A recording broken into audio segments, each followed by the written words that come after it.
Okay, so today I'm going to discuss a concept as I do in my recreation here.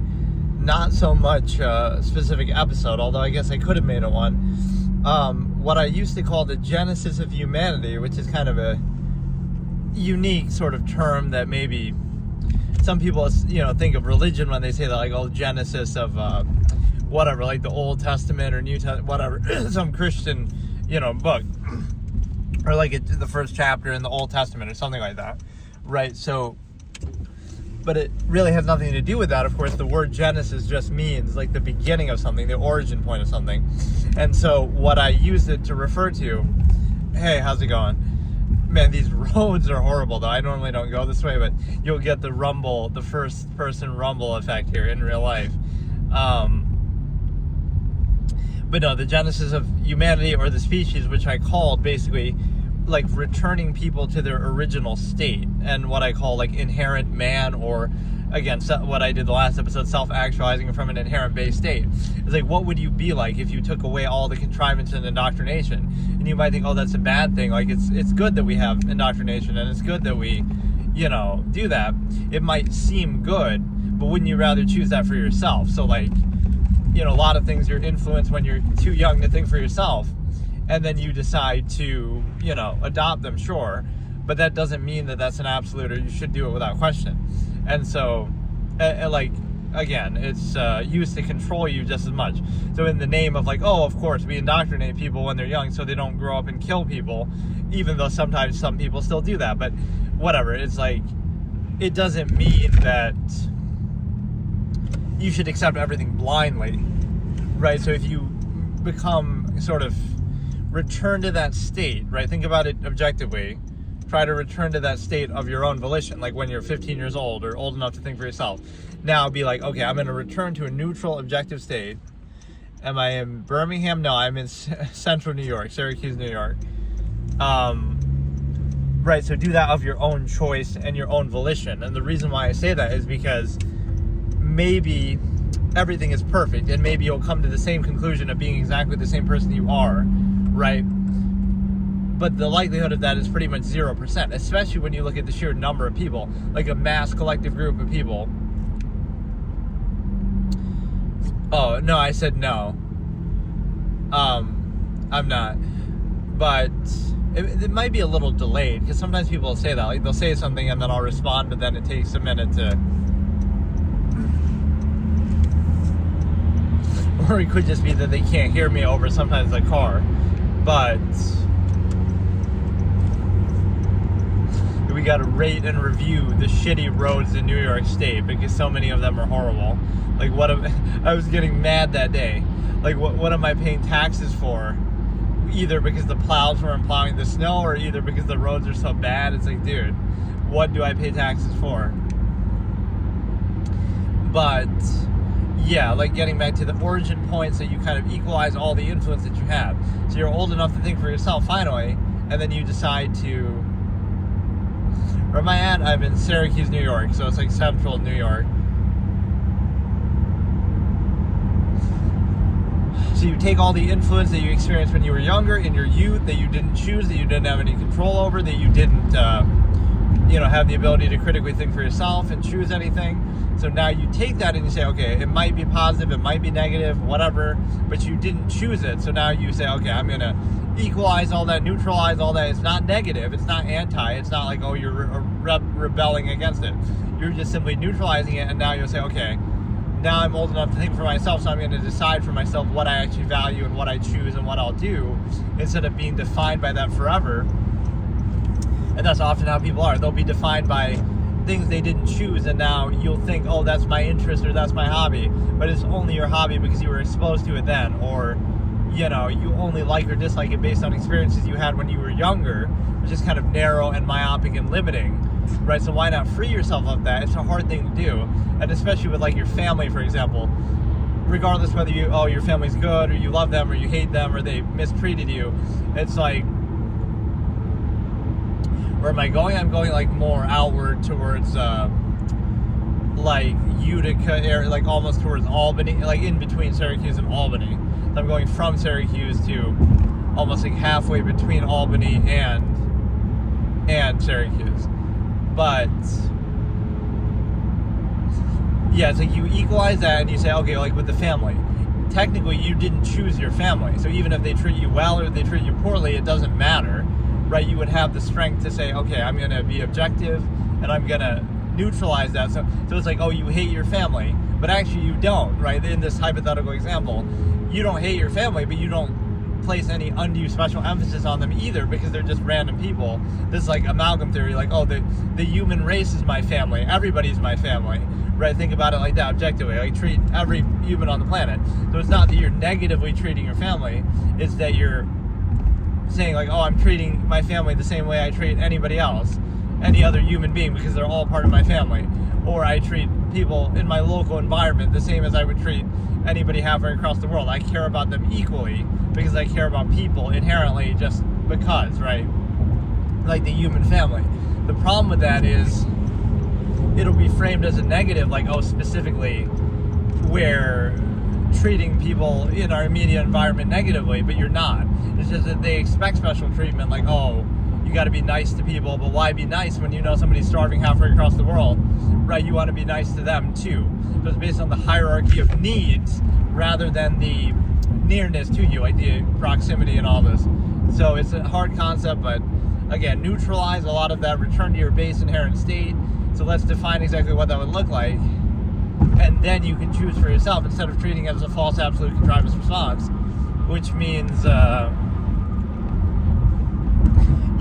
you just accept it. Right? This is how, like, the initial minded human function. A human function is defined by what they do, right, and their kind of physical state and their limited myopic existence and kind of, their job in society. That's what defines a human function versus a human being defined by their thought or able to think objectively despite their contrived state that they're reduced to in the particular era that they're in. But the point is that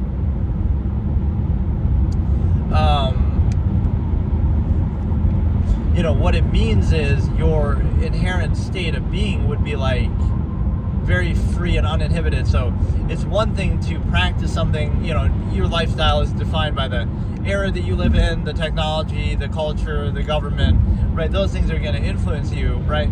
But that doesn't mean you have to like it or treat it like it's absolute. You can tolerate it or you can accept it, but you should be a little weary, like, okay, if I was born in Roman times, I'd be like, different. And if I was born somewhere else, you'd be different. So don't let that completely define you, or don't take that so seriously. Like, so this is the initial minded fallacy. People will do things this way. They'll care about appearances a lot, right? Like how people dress or what they look like. And they'll care about, the surface level, social interaction and stuff like that. Why? Because social interaction and contrivance is a tool to reinforce whatever era or state you're in. So it could be you could be in World War II Germany or China right now, like, eras, places that have flaws and issues that maybe you should be at discomfort with, you shouldn't be at peace with them, but it's the fact that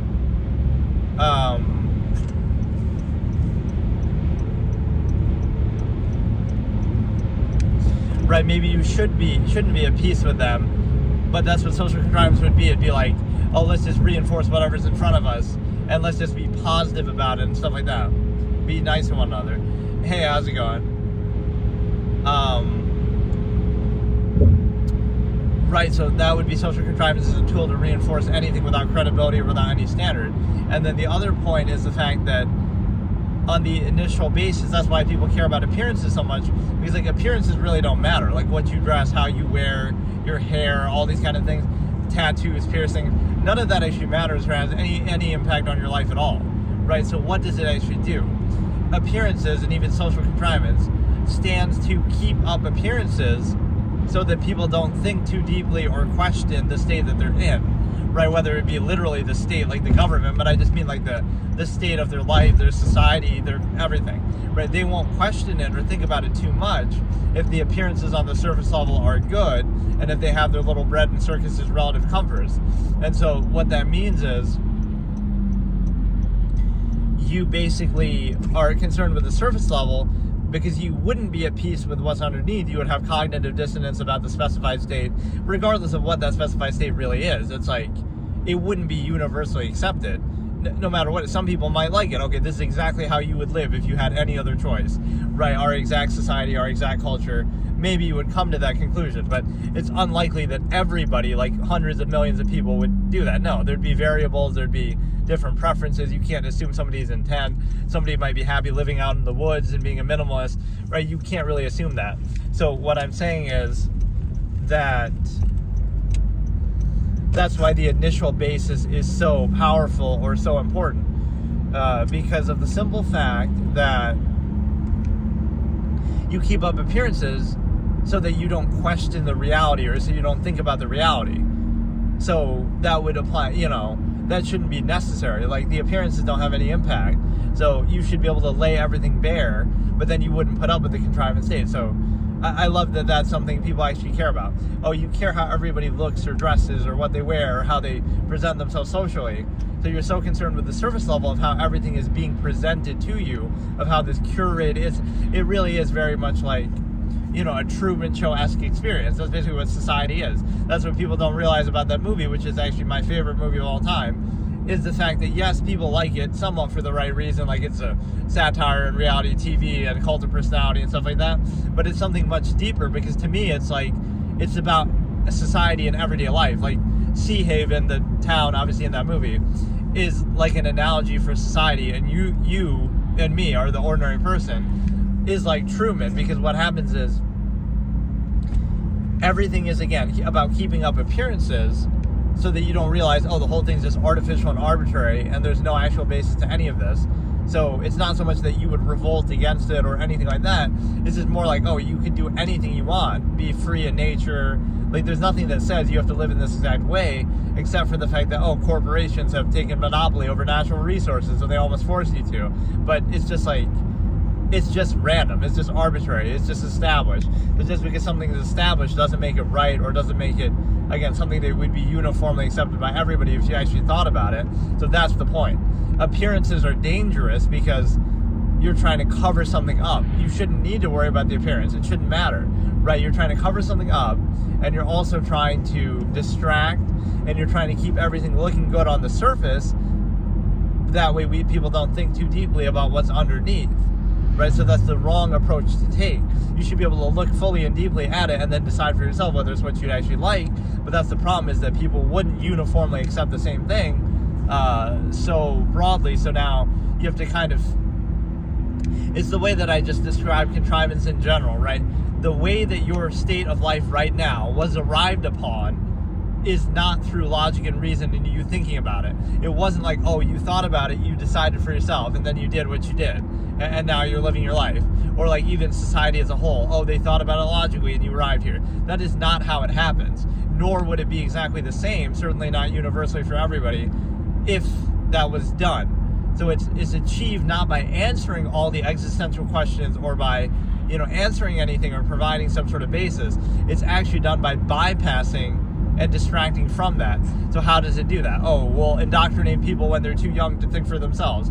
So then when they are old enough to think, they'll just kind of cling to what they've already been familiar with, right? This is the trick.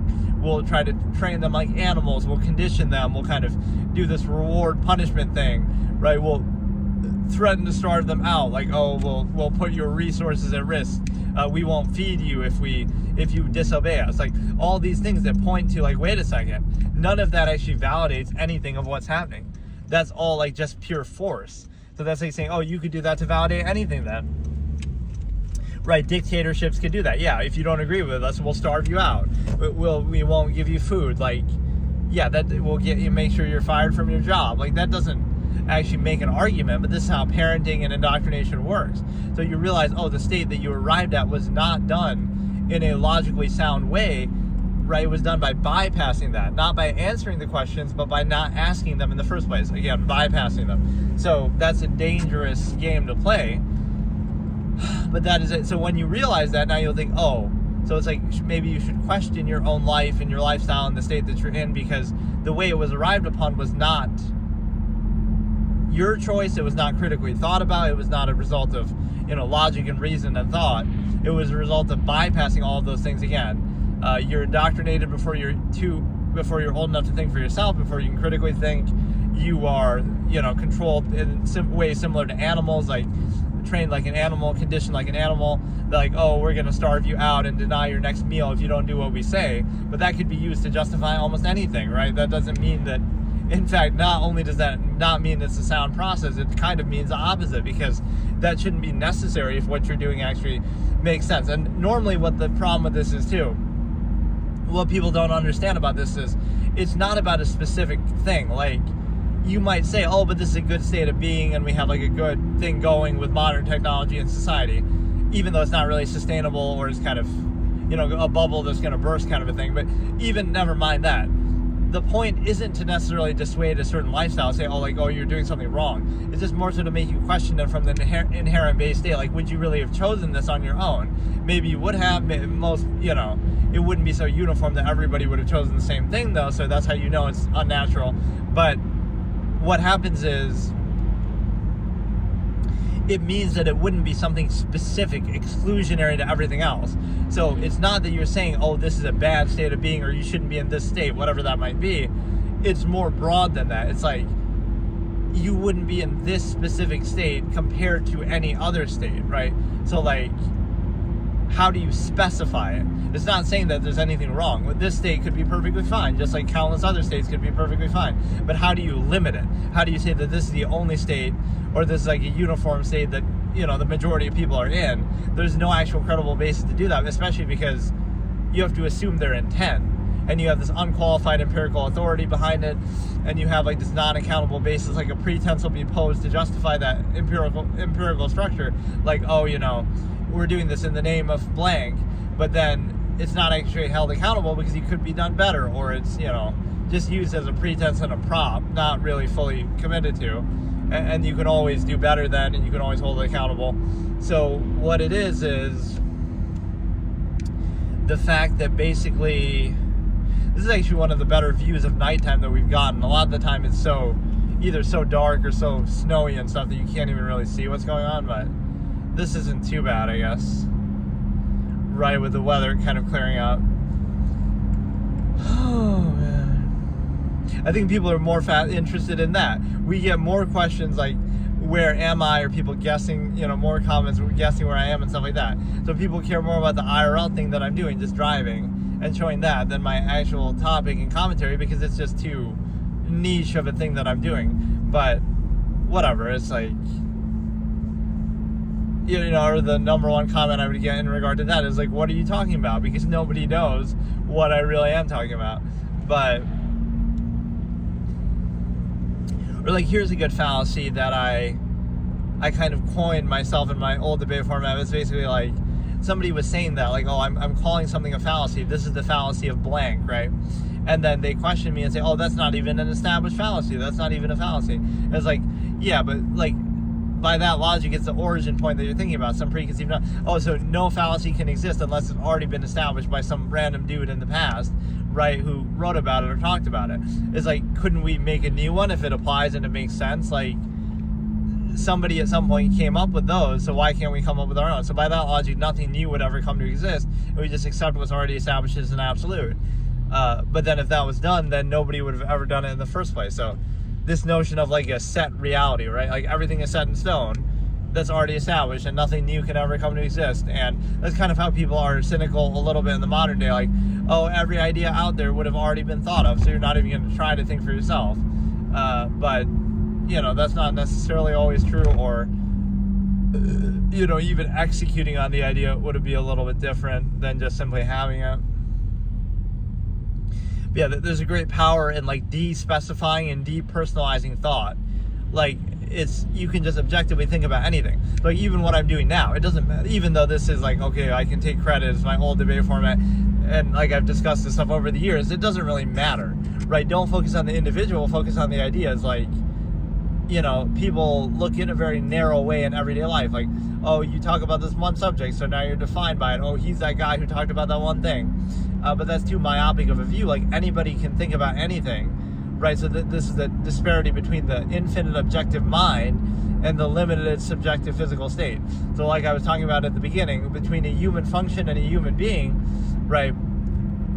The human being retains their objective mind despite their physical limitations and states. So that's what cognitive dissonance is, and that's what this can be. Like, you can be objective in your mind and think about anything and the secrets of the universe and whatever.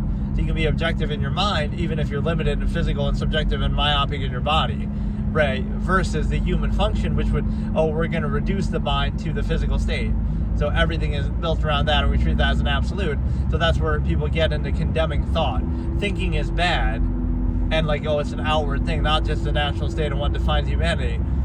Thinking is bad, where it's like, it somehow shows an inability to do the false absolute physical function in front of you, as if there's nothing else that you could be thinking about outside of that, some measure, some other practice. But what it means is that, again, the human function would be exactly that. I always find that term kind of funny. It's one of my favorites from my old debate format. It's like an insult, but it's a very nuanced insult. You're not a human being, you're a human function, because this is the disparity. Like, it means you're defined by your physical state. So do you reduce the infinite objective mind to your limited physical myopic state? Or do you allow it to be objective despite that, even if it's a lot of cognitive dissonance inducing? Which one do you do? And the reason why is because, because you can't really raise the body to the objective level. But again, you have this infinite objective mind of which you can just be a vessel. It doesn't mean it has to be personalized.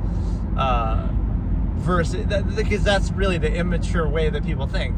Like, an idea is yours, or everything you think or say defines you, but it can't, because you're a human variable. The human variable is like, anybody can think anything at any time. So like, it's something that comes about, like, if you spend a lot of time alone, or you spend a lot of time thinking, or whatever, after a certain point you realize, like, wait a minute, you could just think and think and think about anything and everything and all the time. So it's not about you anymore at that point. That only makes sense in like a very short form sense, where people don't have an inner monologue and they're not really thinking much. Now it seems like, the one time you actually sit and think and reflect, now it seems like a big deal, and you're defined by that. That's my idea, that's it. No, but you could be thinking all the time about everything. And so it's like, it's not about you at that point, right? It's such a broad, endless thing that, anybody can do at any time about anything. So it's not about you, it's about the idea itself at this point. And then,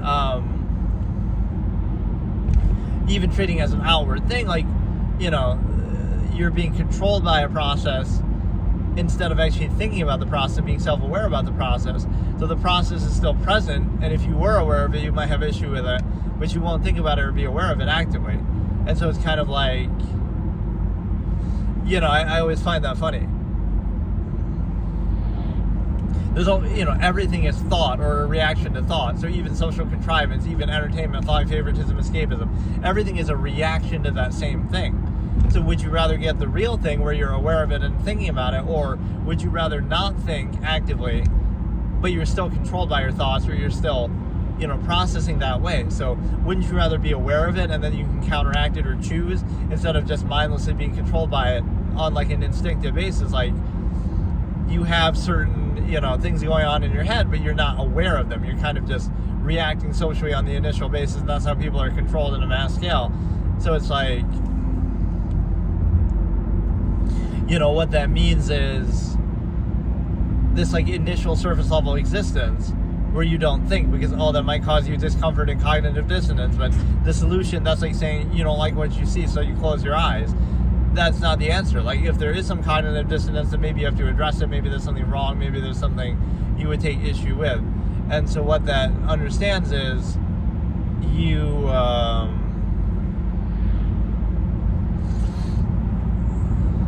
or like, those could be the two patented questions that we have here.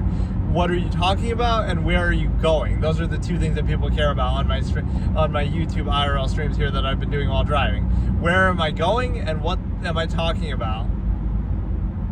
Try to guess, real life GeoGuessr, and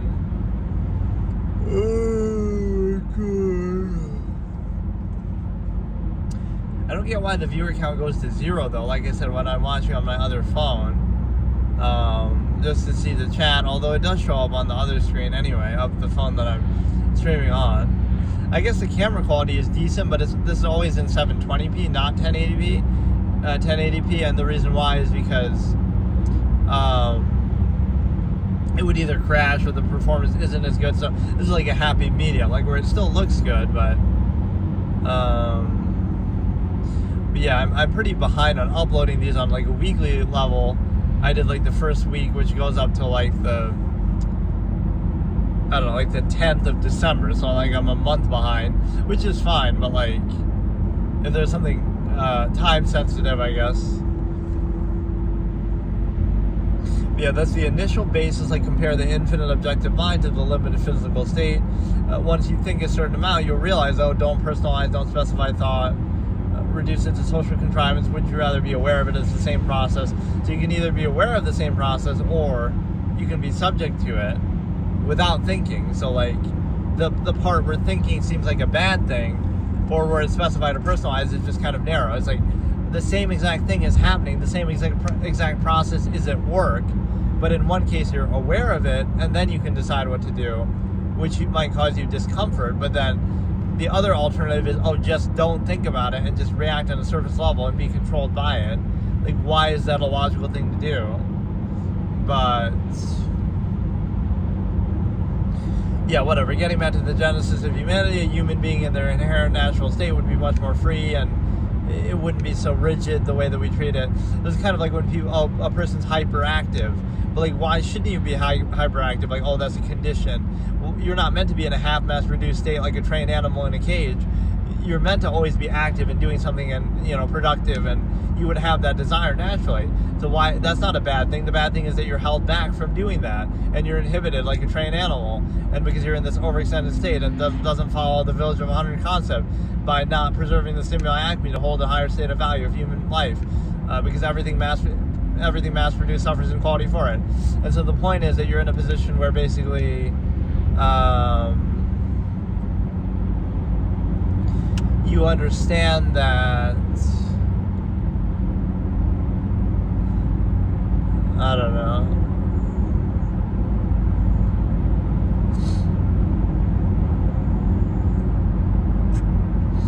you're basically in a position to realize that, okay, you would have this natural state of being that would be free and uninhibited, and again, the human variable, like anything you're capable of doing, you're free to do, and it's just like you would make a choice and hold it accountable.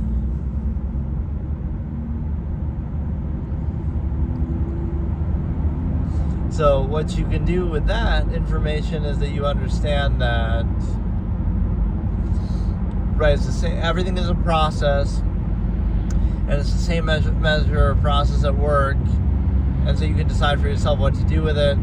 Do you want to be controlled by it? Do you want to be aware of it and counteract it and be potentially in control of it, which could always lead to the same conclusion, but it's unlikely to. But the fact that not thinking is a prerequisite for anything is a bad thing, because it shouldn't require that, otherwise it's a flawed process. And so the other understanding is the simple fact that you're basically able to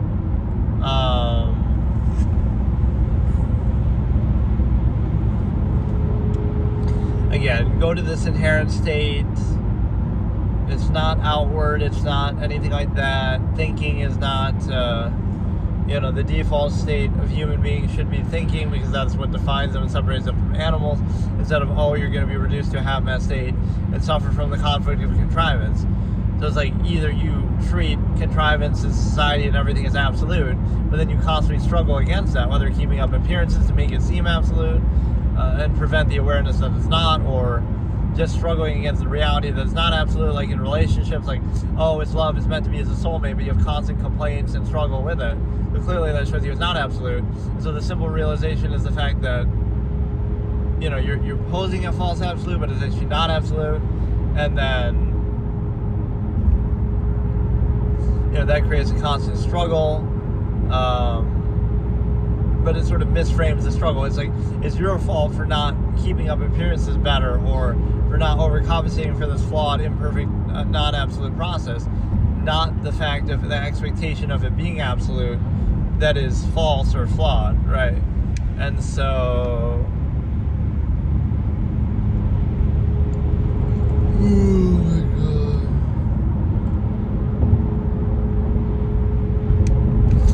But yeah, the this is always a familiar route, and it's gonna mess up my car because some of these roads are pretty bad. On this like second part of the trip, they start to get really bad here, like coming up.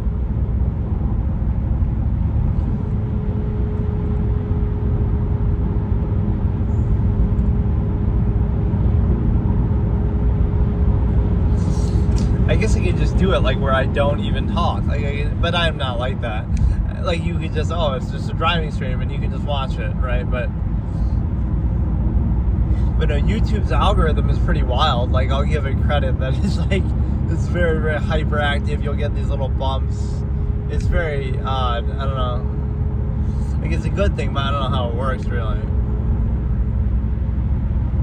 Or like, again, I always find that funny. If I was like a big streamer, it'd be like, everywhere I'm going is like free product placement. You can see the signs, or you can see like, so if I drive by something, that'll go viral because people would see it, whatever. If you're doing IRL stuff, right? Like, is that a form of modern product placement instead of like, it's a TV show like Seinfeld and they'll be eating a certain kind of food or they'll be talking about it. Right, and it's like, is that product placement? Like Jerry's eating cereal, and that brand of cereal is getting free product placement, or Bosco's chocolate syrup or something, right, that George uses as his passcode. So the modern version of that is like I Show Speed going around, and it's like, he goes to a restaurant, and now that restaurant is getting plugged in free publicity, even if, right, that's not really why he's doing it. He could just genuinely be going somewhere and eating or whatever, traveling around, but right, you're sort of getting that product placement anyway. Anywhere you go, there's going to be some logo. Anything you do, there's going to be some reference to a business or a product. So it's just odd.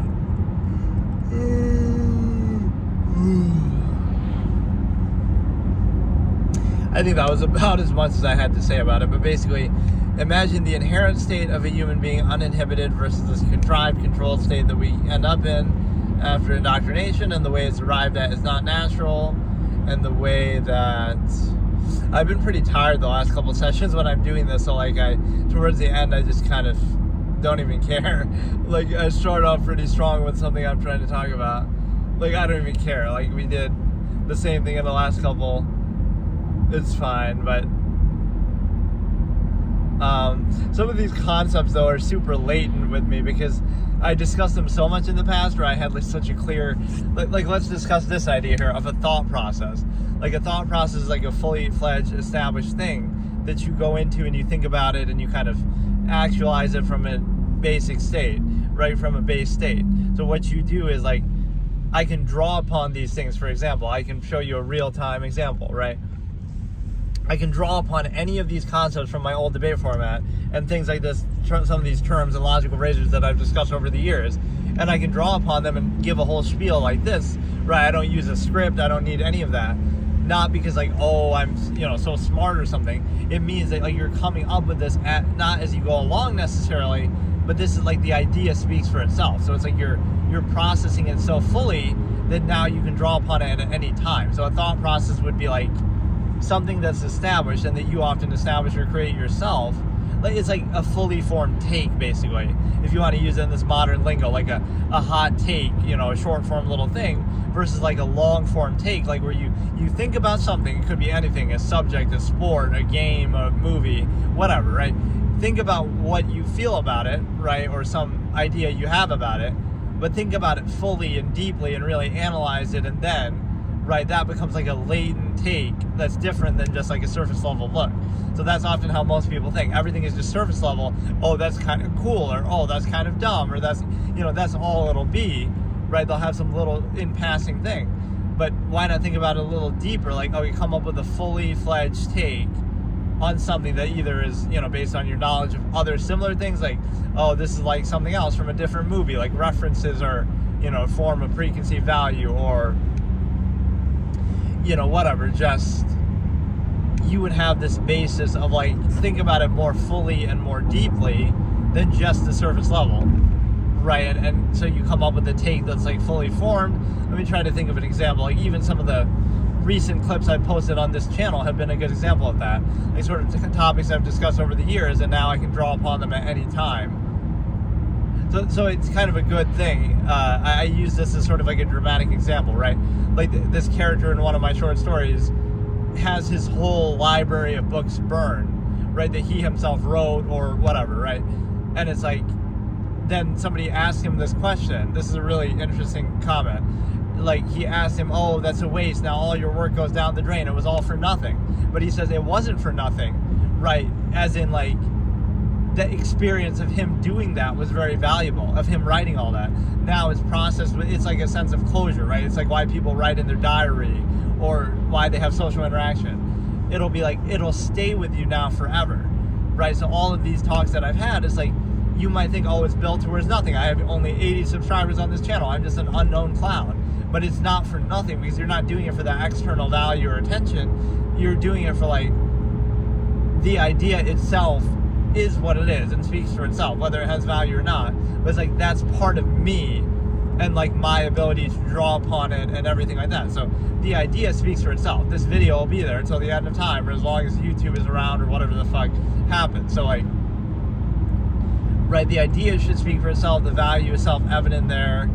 And it's like, I don't know, you're forming it within your mind and part of yourself, that it doesn't matter if you burn the book or if you delete my channel or if you know, it'll still be there with me. I'm doing it, you know, you're doing it for the value of it, not for the external reaction or benefit or something like that.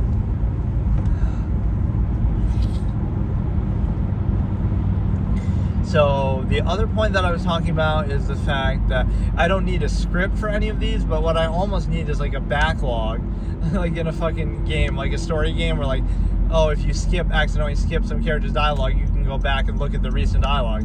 That's almost what I need, is like something that shows me what I was just recently talking about. Because sometimes I get a little sidetracked and then I forget. Right, so there's like one thing I was just talking about that I want to continue, but I can't remember now. But no, I made, like, my gaming streams more novel now, like, where I do, you know, I'm doing, like, something once a week or a couple times a month. Like, if I did the chest up thing, or if I did the Hearthstone or Skyrim or something, it's kind of like a big deal now, because I'm mostly just doing these, which is, I'm actually fine with it, but I would like the flexibility a little more to not only do these.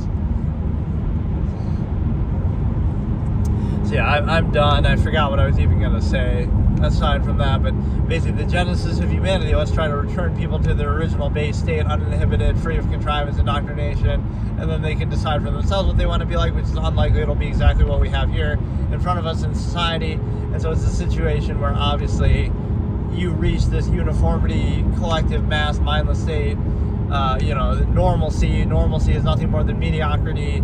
Anything mass-produced suffers in quality for it, even human life itself, right? So don't preserve the stimuli, act me flippantly. You gotta vouch for the state. It kills your credibility if you do that. And then, you know, but like, even the ability to do this, like rattle off like that, it would seem unusual, but it's, again, you're doing this thought process, you're establishing something in a very latent, full-form way.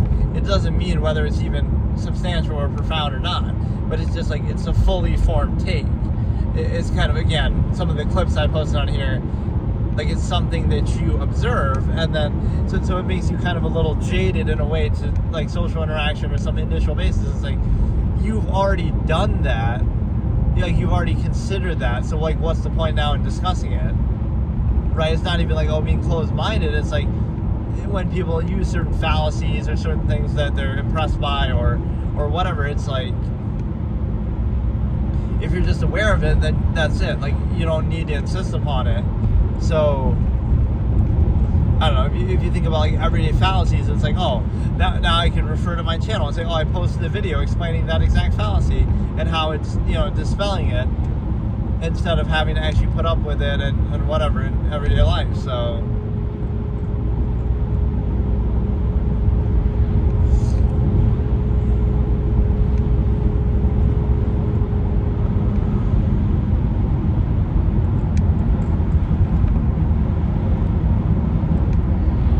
like, one thing that you see from people in general is, like, their inability to consider something of absolute value, like having a measure or a full absolutist practice, as I call it. Like, everything has to be half-mass reinforcement, regurgitation of their existing contrivance state, half-mass state, overcompensation, imbalance.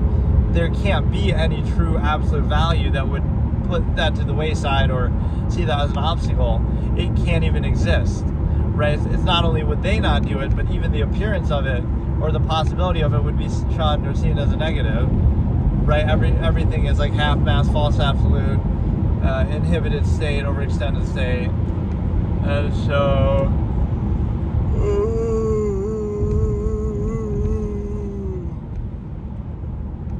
but yeah, this YouTube auto-uploading thing, like when you do something live and then it just stays on YouTube, it's perfect for this purpose of like this arguably low-quality content, at least like not really low quality, like it can still be good commentary and stuff, but visually we're just showing where I'm driving, so like it's not that big of a deal. It's not like I'm playing a game or something, and then right, the only thing I do with these after is then, okay, I'll download, or I'll upload them to, I'll combine like a week's worth of videos and do it that way.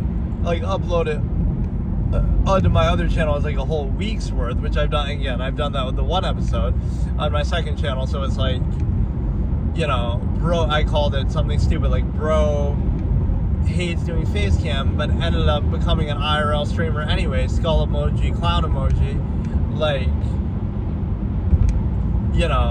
I hate doing face cam and I don't believe in it for cult of personality basis, and it could be a choice, right? See, like, even that would be a fallacy as a frame, like, oh, you must be shy, or you must be, somehow, whatever, lack confidence to do that. But, like, what if it's a choice? What if you're thinking, like, okay, no, I reject the ego basis and cult of personality, and I want it to be about something. So, whether it be the commentary or whether it be gameplay in some other context, you want that to sort of speak for itself. So even doing this where I'm showing where I'm driving is kind of dumb. Like, I don't see any value in it, but somehow people seem to like that or respond to that more than anything else even, so.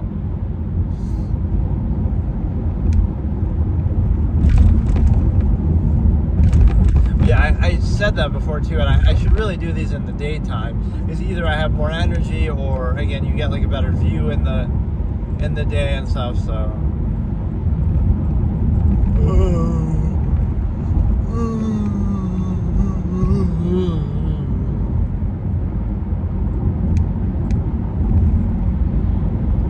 Yeah, like I could effectively do this forever. Like there's a certain power to that. Like there's a challenge, right? That sometimes people say, could you last in solitary confinement for X amount of days?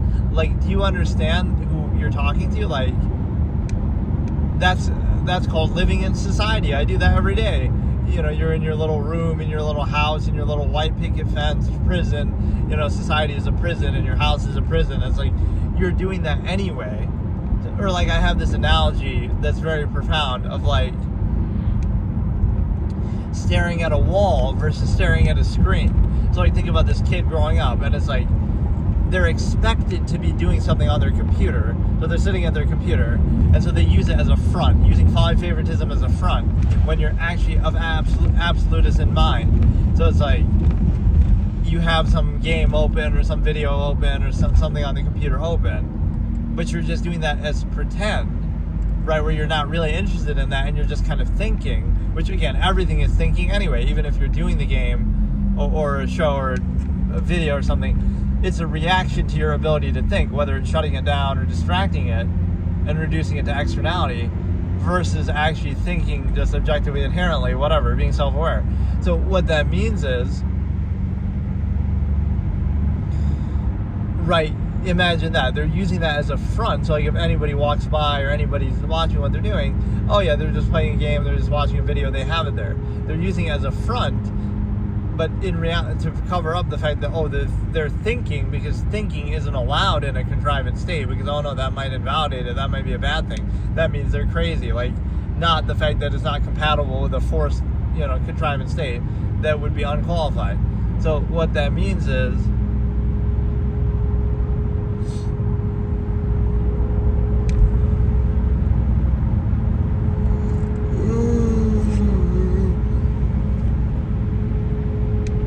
imagine them having to do that, but like that would be perfectly acceptable. So it's perfectly acceptable to take the human ability to think and be self-aware and distract it and dumb it down with following favoritism, entertainment, escapism, and by staring at the screen. That's okay. It's okay to stimulate the mind that way, or distract it or dumb it down. But it's not okay to simply think. So that same person, they're just sitting there staring at the wall and thinking about whatever it is, something in their life or just general things. Why would that be any different or worse? Right? Like if you're writing something down, that's like you're thinking. You could be writing a story in your imagination, or you could be, when you're socially interacting, that's a form of thinking, even if it's typically a low form of thinking. Kind of dumb it down to a lowest common denominator collective kind of state. So the point is, everything is thinking or a reaction to thought, right? But you're just, if you compare those two moments, like, staring at the screen is just fine, like again, relying on externality or defining value that way, versus staring at the wall, ergo thinking, is a bad thing.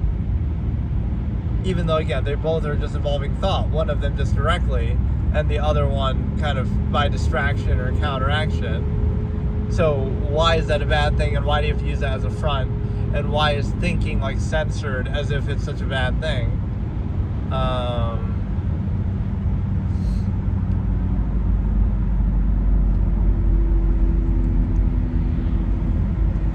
Right, so if you understand that, like, what's the difference? Staring at a wall versus staring at a screen, they're both to do with your mind and your imagination. It's just one of them you're having the media or whatever think for you or do most of the work for you, and you just react to it.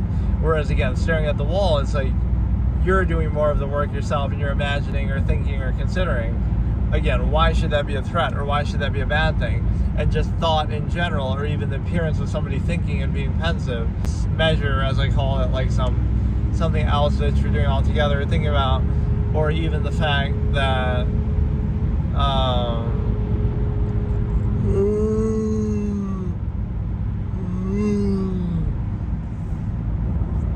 just the fact that you have to censor thinking and treat that like an outward negative thing. Like, either you lack the ability to do this absolute, or I forget, but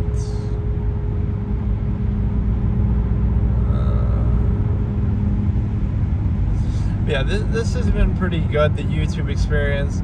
In a way, it makes me almost rag on Twitch a little bit, because I always liked Twitch, but something about the algorithm or even the auto-uploading and all that. Like, you can say, well, Twitch also saves the VODs, but I guess not forever, and even the act of them being uploaded there doesn't do anything for you.